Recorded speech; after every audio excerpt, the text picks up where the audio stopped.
ఈ గుండె ఆగిపోతే మనిషి చచ్చిపోయినట్టు కదా యాక్చువల్గా. హై క్వాలిటీ తిండి తింటున్నారు, ఎక్సర్సైజ్ లేకపోవడం వల్ల కొలెస్ట్రాల్ పెరిగి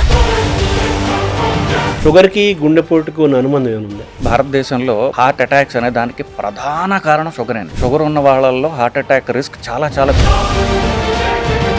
మనలో షుగర్ కానివ్వండి, షుగర్ వల్ల వచ్చే హార్ట్ అటాక్స్ 10 ఏళ్ళు తక్కువ వయసులో వస్తే తీవ్రంగా వస్తాయి. గుండెపోటు అనేది రాకుండా ఉండాలంటే వాట్ ఇస్ ది ప్రివెన్షన్? గుండెపోట్లు రక్తనాళాల్లో ఏదైతే బ్లాక్ చేస్తుందో అన్ని అవయవాల్ని కూడా అదే బ్లాక్ చేస్తుంది. కాళ్ళ రక్తనాళాలు బ్లాక్ అవడానికి ఇదే కారణం. అన్ని రక్తనాళాలు బ్లాక్ అవడానికి ఒకటే సింగులర్ పదార్థం పేరు. షుగర్ వచ్చిన తర్వాత పెరగకుండా ఉండాలంటే మీరు సూచించేది ఏంటి? డైట్, ఎక్సర్సైజ్ అనేవి మీరు ఏమి చేయగలరు దాంట్లో ఆప్టిమైజ్ చేసుకోవాలి. మీరు డైట్ బాగా చేయగలరా, డైట్ చేయండి, ఎక్సర్సైజ్ చేయండి. ఇలా మీరు బ్యాలెన్స్ చేసుకుంటూ బరువు తగ్గితే ఆ షుగర్ అనేది రివర్స్ అవుతుంది. ఇప్పుడు బరువు తగ్గించడానికి లేటెస్ట్గా కొన్ని ఇంజక్షన్లు కూడా అమెరికాలో ఉన్నప్పుడు ఇండియాలో కూడా ఈ మధ్యనే వచ్చినాయి విన్నాం. అవి నిజంగా ఎఫెక్ట్ చేస్తాయా? సైడ్ ఎఫెక్ట్స్ ఏమైనా ఉంటాయి? అమెరికాలో ఏ బ్రాండ్స్ లో ఉన్నాయో అదే బ్రాండ్స్ ఇండియాలో దొరుకుతున్నాయి. ప్రస్తుతం మనకి 2 ఇంజక్షన్లు ఉన్నాయి, ఒక టాబ్లెట్ ఉంది. మీరు ఆశ్చర్యపోతారు, ఇవన్నీ ఆకలి తగ్గిస్తాయి. ఇప్పుడు కరోనాను మళ్ళీ పెరుగుతున్న నేపథ్యంలో మన గుండె ఆరోగ్యాన్ని దృష్టిలో పెట్టుకొని మనం ఎటువంటి జాగ్రత్తలు తీసుకోవాలి? మొదట ఈసారి వచ్చేటటువంటి కరోనా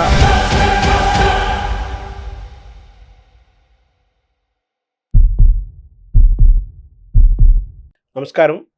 మనతో పాటు డాక్టర్ మువ్వా శ్రీనివాస్ గారు ఉన్నారు. వారు ప్రఖ్యాత ప్రముఖ కార్డియాలజిస్టు. అయితే గుండెకు సంబంధించిన ఆరోగ్య జాగ్రత్తలు చెప్పడమే కాకుండా, అవగాహన కల్పించడమే కాకుండా, అనేక వ్యాధుల పట్ల కూడా ప్రజల్లో అవగాహన కలిగిస్తూ నిత్యము ప్రజల్లో ఓ చైతన్యాన్ని తీసుకొచ్చి ఆరోగ్యంగా ఉండటానికి, ఆరోగ్యం అంటే మానసిక ఆరోగ్యము, శారీరక ఆరోగ్యం పెంచడం కోసం వారంతా కృషి చేస్తున్నారు. ఈరోజు మన డాక్టర్ గారిని అడిగి ముందు గుండెకు సంబంధించిన ఆరోగ్యాన్ని గురించి తెలుసుకునే ప్రయత్నం చేద్దాం. నమస్కారం డాక్టర్ గారు. నమస్కారం శర్మ గారు. ఈ గుండె ఆగిపోతే మనిషి చచ్చిపోయినట్టు కదా యాక్చువల్గా అవునండి. డెఫినేషన్. గుండె పోటు అనేది చిన్నవాళ్ళకే వస్తుంది, యువకులకు కూడా వస్తుంది. దానికి ఏంటి కారణము? ఈ టెండెన్సీని ఎలా చూడాలి?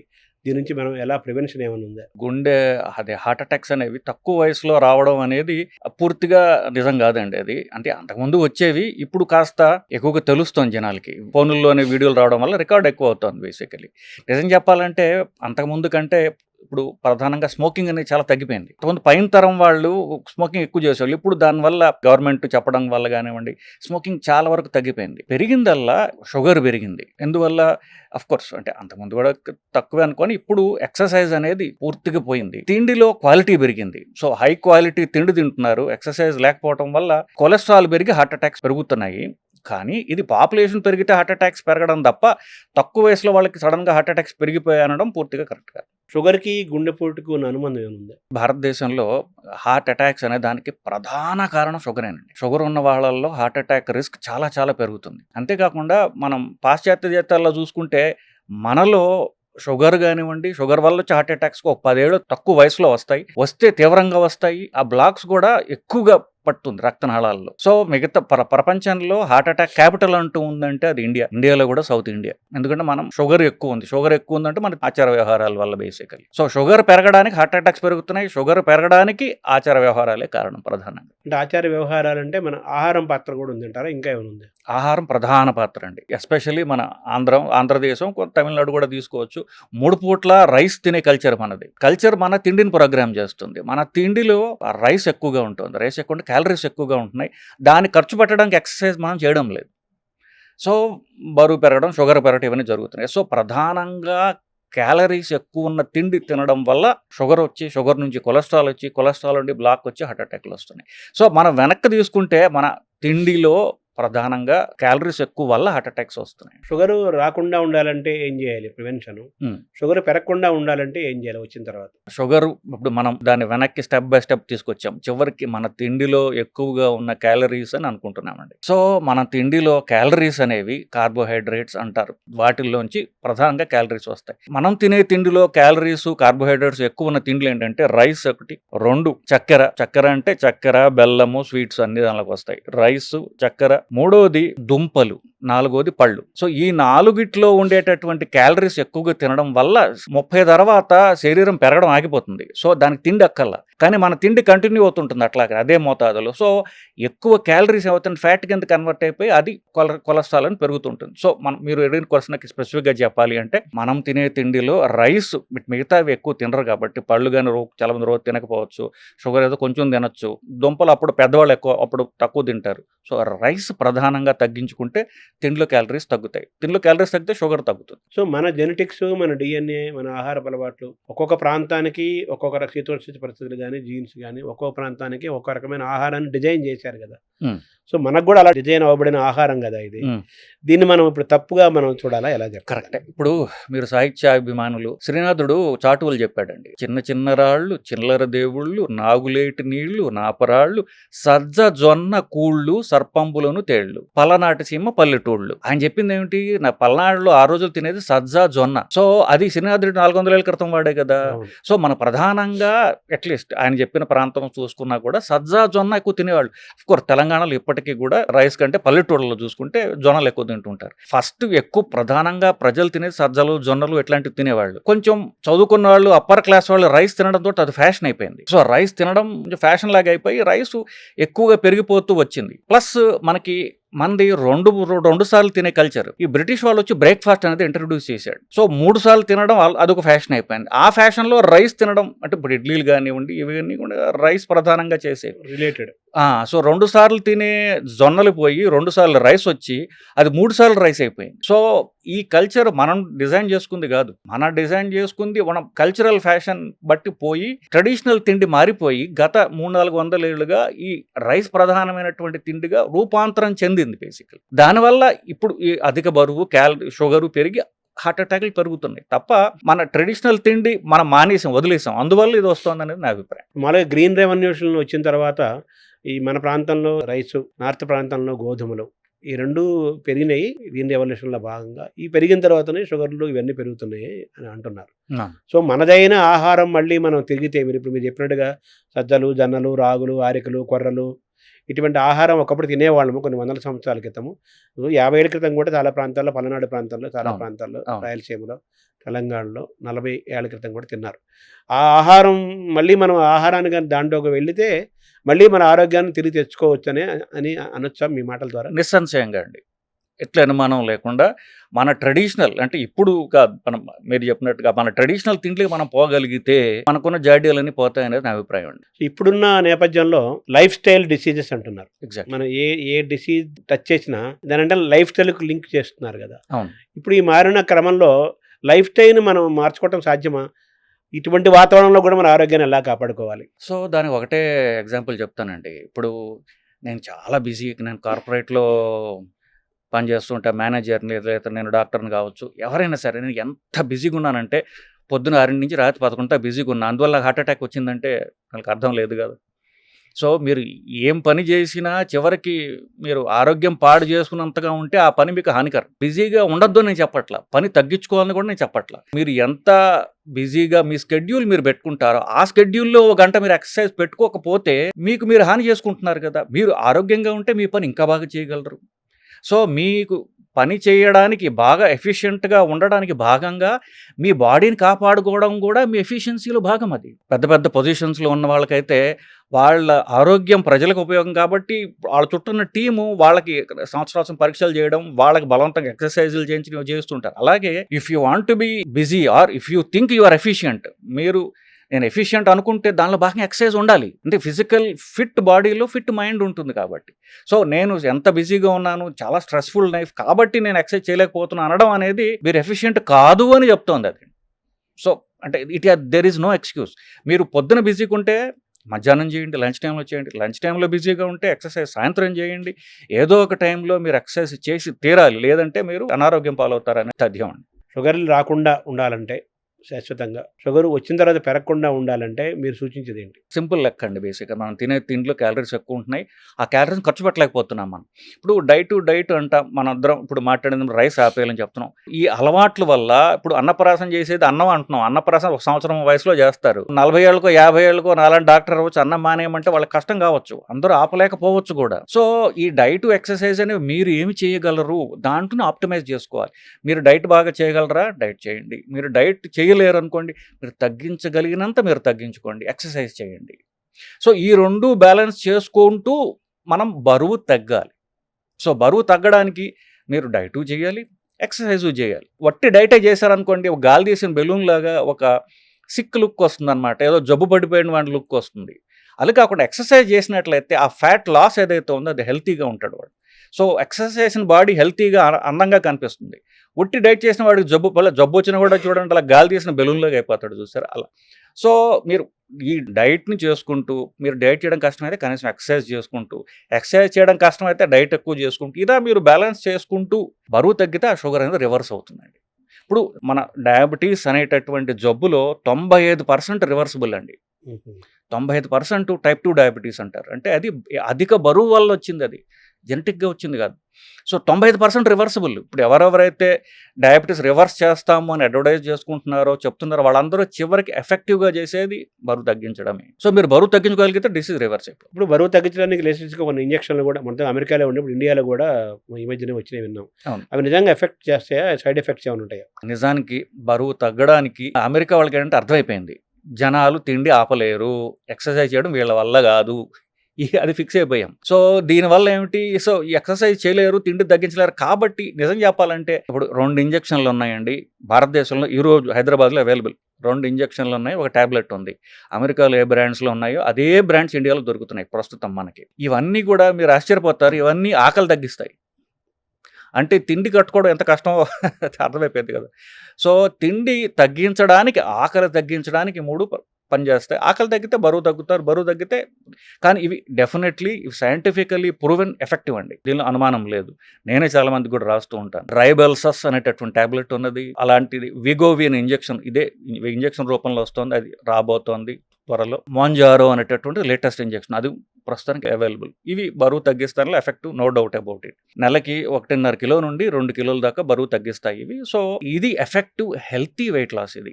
మీరు సడన్‌గా 2 నెలల్లో ఏదో పెళ్ళుంది, నేను సడన్‌గా బరువు తగ్గిపోవాలంటే అన్‌హెల్తీ వెయిట్ లాస్. సో, నెలకి 2 కిలోలు తగ్గడం హెల్తీ వెయిట్ లాస్ అది క్రియేట్ చేస్తుంది. సో, ఎవ్రీ మంత్ మీరు 2 కిలోలు తగ్గుతూ పోతుంటే మీరు 6 నెలలకో, 7 నెలలకో, సంవత్సరానికో మీరు ఎఫెక్టివ్‌గా, హెల్తీగా మీరు ఎంత బరువు ఉండాలో అంత బరువు తీసుకొస్తాయి. అంటే మీరు చెప్పిన ఈ టాబ్లెట్, ఈ ఇంజెక్షన్ల ద్వారా మనకి ఆకలి తగ్గి తీసుకునే ఆహారం ఇంటేక్ తగ్గుతుంది. అవును. తద్వారా బరువు తగ్గుతారు అంటున్నారు. అవును. యావరేజ్ నెలకి 1.5-2 కేజీలు తగ్గుతారు. అవును. ఒక 6 నెలల పీరియడ్ సుమారుగా 5-10 కేజెస్ తగ్గుతారు. అవును. ఇది ఒక ఆరోగ్యమైన విధానంలో హెల్తీగా తగ్గటం అని అంటున్నారు కదా! అవునండి. మరి వ్యాయామం చేయక్కర్లేదా వాళ్ళప్పుడు? సో, ఇప్పుడు ఈ ఎంతకాలం తీసుకోవాలి నెక్స్ట్ క్వెషన్. సంవత్సరం తీసుకున్నారనుకోండి. అంటే షుగర్ ఉన్నవాళ్ళు నిరంతరం తీసుకోవచ్చు. షుగర్ లేని వాళ్ళు సంవత్సరంన్నర ఇస్తాం. దాని తర్వాత ఇవి ఆపేస్తే మళ్ళీ తిరిగి వస్తుంది బరువు. ఎందుకంటే మన శరీర తత్వంలో, మన జీన్స్‌లో ఇంత బరువు ఉండాలి అని శరీరానికి ఉంటుంది బేసికల్లీ. తగ్గిన బరువు మళ్ళీ వస్తుంది. ఇన్‌ఫాక్ట్ మీరు ఆశ్చర్యపోతారు. బరువు తగ్గడానికి ఆపరేషన్ చేయించుకున్న వాళ్ళలో 84% మందికి 6 నెలల్లో పూర్తిగా బరువు వచ్చేస్తుంది. ఎందువల్ల? ఇవి బండికి సర్వీస్ చేస్తాయి. మీరు లాంగ్ టర్మ్ బరువు తగ్గడము మళ్ళీ డైట్ అండ్ ఎక్సర్సైజ్ మీద ఆధారపడి ఉంటుంది. సో, ఇంజెక్షన్ తీసుకుంటున్నారు, టాబ్లెట్ తీసుకుంటున్నారు. మీరు ఎక్సర్సైజ్ కూడా అలవాటు చేసుకుంటే ఆ వెయిట్ లాస్ ఏదైతుందో పర్మనెంట్‌గా ఉంటుంది.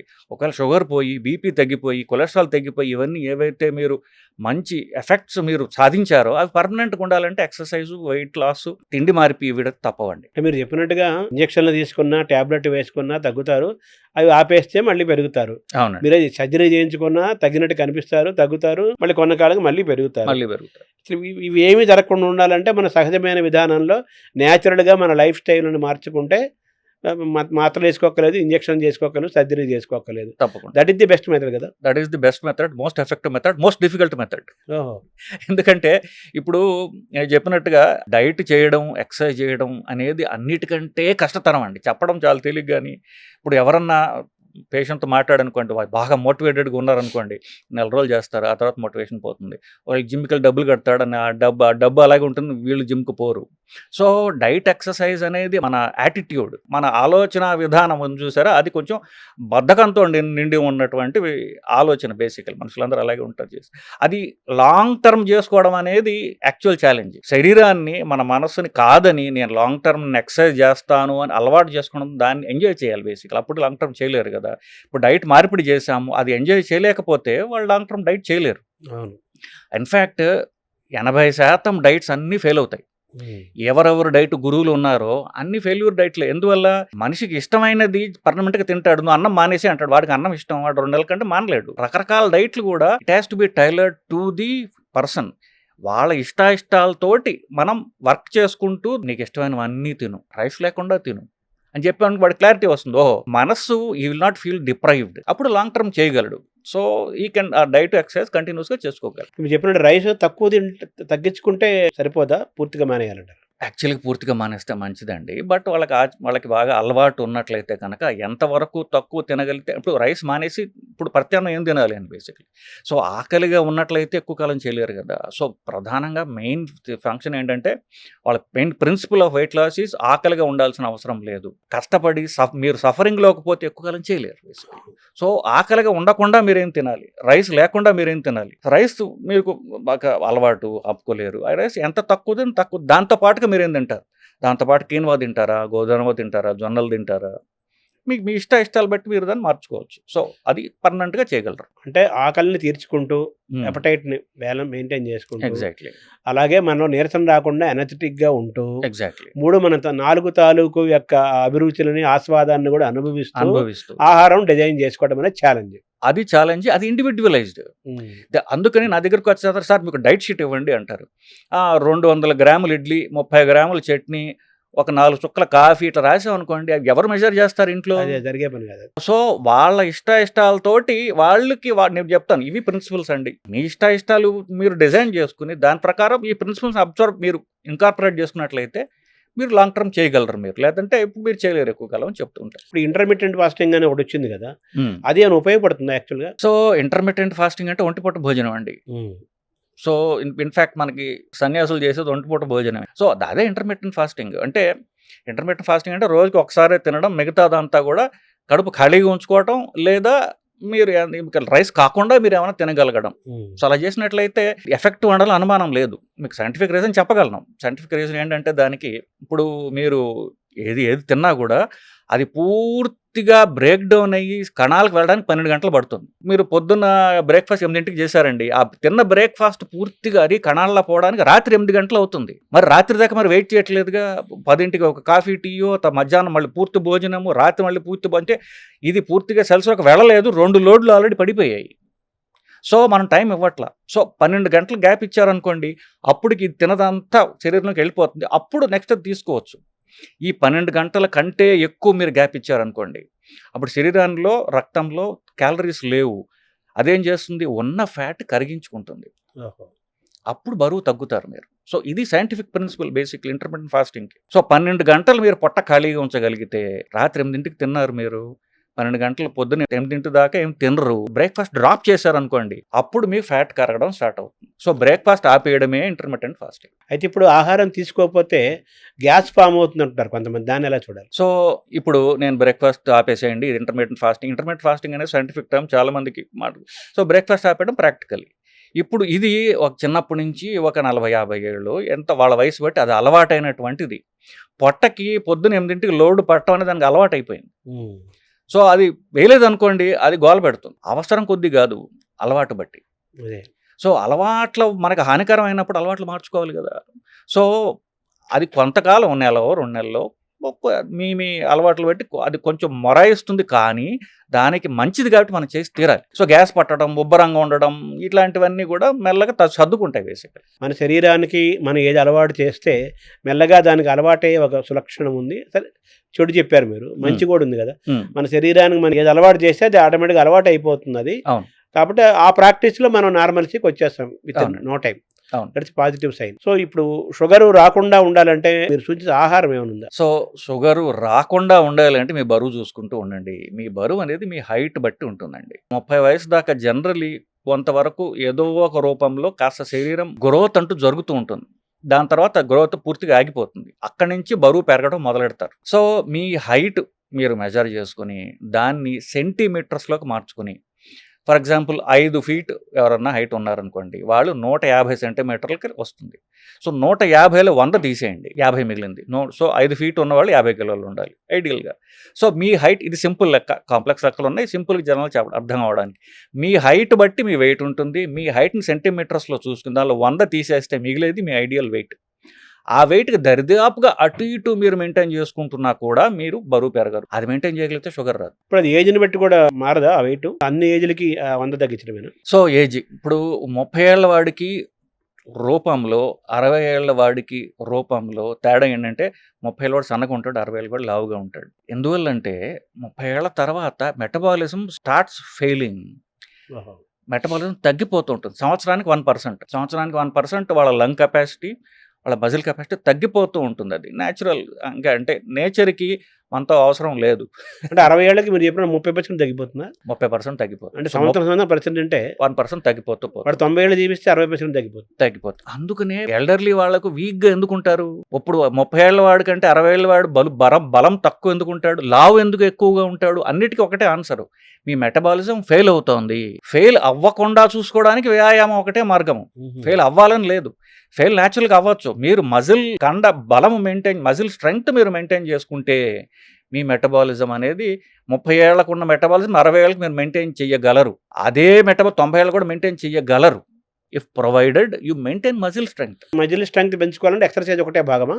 ఎక్సర్సైజ్ మాత్రమే పనికొస్తుంది. మనిషి యొక్క బరువు ద్వారా కొలెస్ట్రాల్, షుగర్ ఇవన్నీ లింక్ ఉండిపోట్లు చెప్పారు కదా. సన్నగా ఉంటారు, మామూలు ఐడియల్ వెయిట్ అనిపిస్తారు, చాలా లీన్గా ఉంటారు, మామూలుగా ఉంటారు. షుగర్ పేషెంట్లు, హార్ట్ పేషెంట్లు అలాంటి వాళ్ళు కూడా చాలా ఎక్కువ మంది ఉన్నారు కదా, దాన్ని ఎలా చూడాలి? మన భారతదేశంలో ఒక రకమైనటువంటి స్పెషల్ పాపులేషన్ ఉన్నారండి. వాళ్ళని ఏమంటే లీన్ డయాబెటిక్స్ అంటారు. ఇప్పుడు నేను ఇందాక చెప్పాను, షుగర్ వ్యాధిగ్రస్తుల్లో 95% మంది టైప్ 2 డయాబెటీస్ వాళ్ళు బరువు పెరగడం వల్ల వచ్చారు అని చెప్పేసి.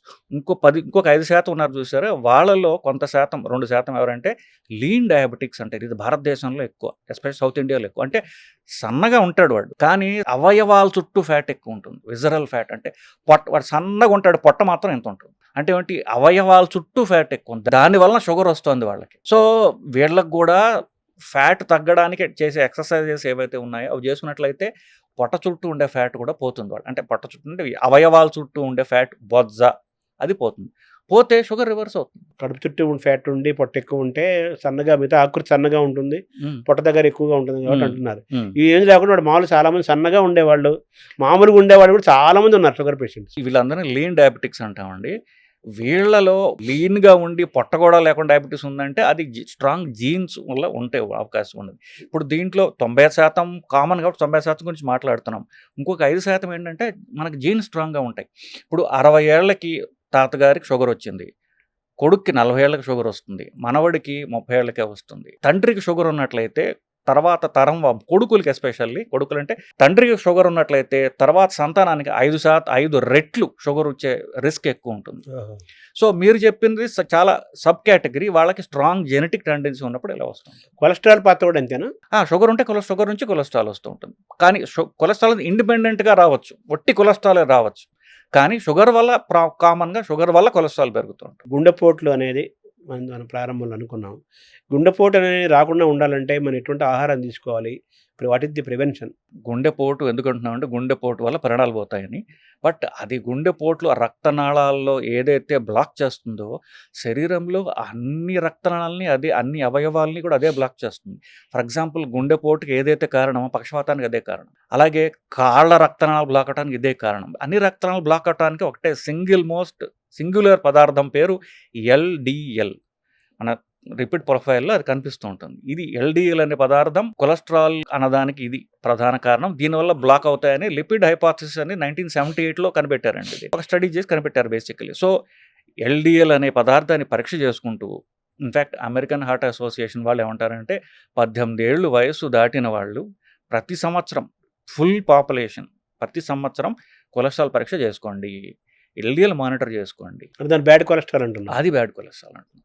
అది మీరు ఒక గంట కనిపెడుతూ దాన్ని మీరు 120 కంటే తక్కువ మెయింటైన్ చేసుకుంటూ మీరు ఎక్సర్సైజ్ చేయండి, డైట్ చేయండి, మీరు ఏం కావాలంటే అది చేసుకోండి. అది చేసుకుని 120 కంటే దాటకుండా చూసుకుంటే మీకు హార్ట్ అటాక్ మీకు రాదు. సో బ్యాడ్ కొలెస్ట్రాల్ రాకుండా తగ్గించుకుంటూ పెరగకుండా చూసుకోవటం ముఖ్యమన్నారు. గుడ్ కొలెస్ట్రాల్ పెంచుకోవడం కూడా ఇంపార్టెంట్ కదా. గుడ్ కొలెస్ట్రాల్ పెరిగితే బ్యాడ్ కొలెస్ట్రాల్ అది చాలా వరకు బ్యాలెన్స్ చేస్తుందండి. ఆ గుడ్ కొలెస్ట్రాల్ పెరగటం ఎలా అనేది ప్రధాన అంశం. ఇప్పుడు గుడ్ కొలెస్ట్రాల్ పెరగడానికి ఎక్సర్సైజ్ చాలా ఉపయోగపడుతుంది. అంటే ఎస్పెషల్లీ లాంగ్ డిస్టెన్స్, అంటే ఎక్కువ దూరం నడవడం, ఎక్కువ దూరం సైకిల్ తొక్కడం, ఎండ్యూరెన్స్ స్పోర్ట్స్, వీటి వల్ల ఎల్డిఎల్ పెరుగుతుంది. కొన్ని రకాలైన ఫుడ్స్ తినడం ద్వారా గుడ్ కొలెస్ట్రాల్ పెరుగుతుంది. ఫుడ్స్ అంటే fish related, fish oil related. For example ఎక్కడెక్కడైతే చేప ఎక్కువ తింటున్నారో, ఫర్ ఎగ్జాంపుల్ జపాన్లో ఒకినావా అనేటువంటి ఒక ద్వీపం ఉంది, ఐలాండ్ ఉంది. దాంట్లో 90% మంది 90 ఏళ్ళు దాటిన వాళ్ళే. సో వాళ్ళలో స్టడీ చేశారు ఒకటి, ఎందుకు ఇక్కడ ఎక్కువ కాలం బతుకుతున్నారు అని. వాళ్ళు ఏం చేసి వాళ్ళ పరీక్ష చేయగా ఏం తెలిసింది, వాళ్ళు ఎక్కువ ఫిష్ తింటున్నారు అని చెప్పేసి. ఫిష్ ఆయిల్లోంచి గుడ్ కొలెస్ట్రాల్ పెరిగే సబ్స్టెన్స్ వస్తాయి. కొన్ని స్టడీస్ చేశారు, అన్ప్రూవన్, చాలా చిన్న స్టడీస్ ఏంటంటే వెల్లుల్లిలో కూడా ఎల్డిఎల్, హెచ్డిఎల్ అనేటువంటి గుడ్ కొలెస్ట్రాల్ పెరిగే గుణం ఉన్నది అని చెప్పేసి. సోలోమన్ ఏదో ఒక చేప అంటారు. సోలమన్ చేప. సో ఈ చేపలు అవి ప్రధానంగా తినొచ్చు. ఇప్పుడు వెజిటేరియన్స్ అంటే మేము చేపలలో తింటాం అనుకునే వాళ్ళకి ఫిష్ ఆయిల్ క్యాప్స్యూల్స్ అని దొరుకుతున్నాయి, అవి వాడచ్చు. ఫిష్ ఆయిల్ క్యాప్స్యూల్లో కూడా మాకు అభ్యంతరం ఉన్నది. దాంట్లోంచి తీసినటువంటి ఒమేగా 3 ఫ్యాటీ యాసిడ్ అనేటటువంటి ఫైనల్ పదార్థం ఉన్న క్యాప్సూల్ దొరుకుతాయి. అది మీరు రోజుకి ఒకటి వేసుకుంటే మీకు గుడ్ కొలెస్ట్రాల్ పెరుగుతుంది. సప్లిమెంట్ ఉంది మన దగ్గర. సప్లిమెంట్స్ ఉన్నాయి. తర్వాత నిద్రలో కొంతమంది గుండెపోట్లు వస్తుంటాయి. అలాగే బోర్లో పనుకుంటే ప్రమాదం అంటారు, ఇది కరెక్టేనా? ఇది బోర్లా పడుకోవడం వల్ల ఎటు ప్రమాదం లేదు నిజానికి. సో అది నిద్రలో హార్ట్ అటాక్స్ రావడం ఎంతవరకు, నిద్రలో హార్ట్ అటాక్స్ 2 ప్రధాన కారణాలండి. హార్ట్ అటాక్స్ అన్నీ కూడా ఎర్లీ ఇన్ ద మార్నింగ్ వస్తాయి. ఎందుకంటే ఇప్పుడు మనం ఏదైతే అనుకుంటున్నామో, మనకంటే శరీరము కొన్ని, ఈ ప్రకృతి అనేటటువంటిది మన చుట్టూ ఉన్న చూసారా, కొన్ని వందల లక్షల ఏళ్లుగా దాన్ని రిఫైన్ చేసుకుంటూ వచ్చింది.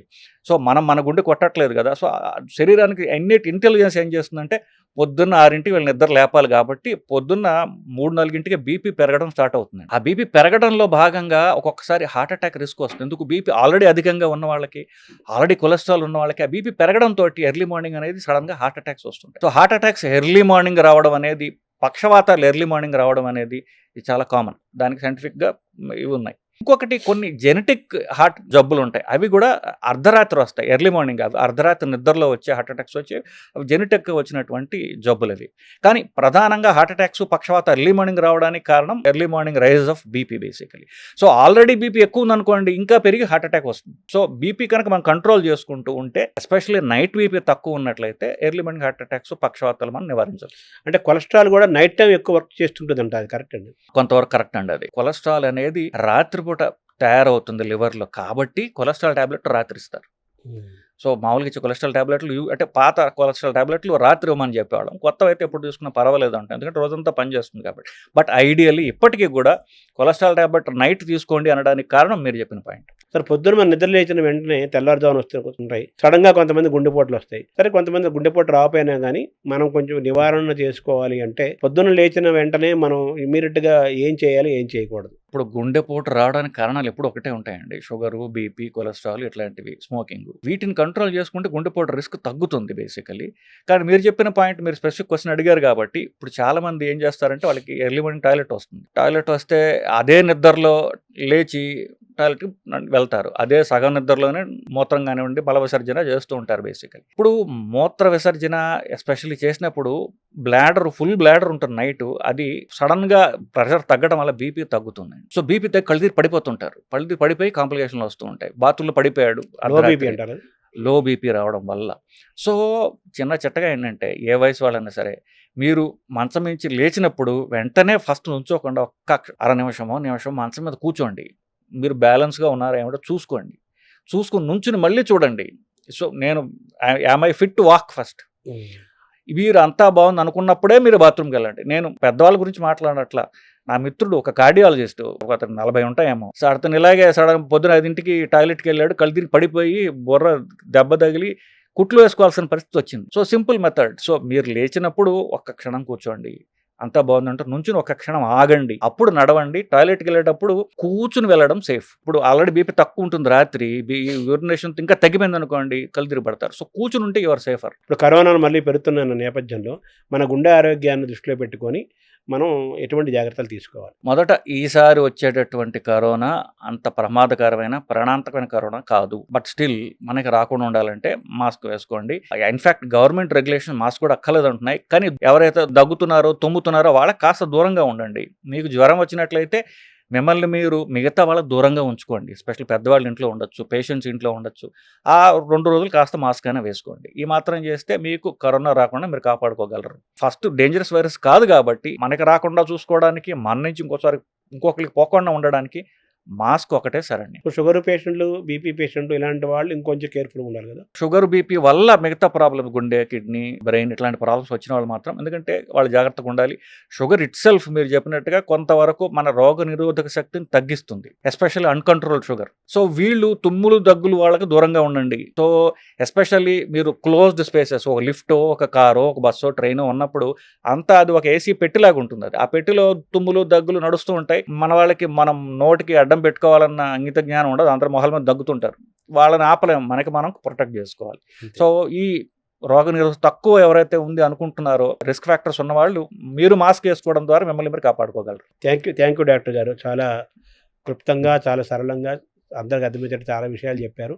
ఇంకొక సందర్భంలో వేరే టాపిక్స్ మాట్లాడదాం. చాలా థ్యాంక్ యూ డాక్టర్ గారు. నమస్కారం. నమస్కారం.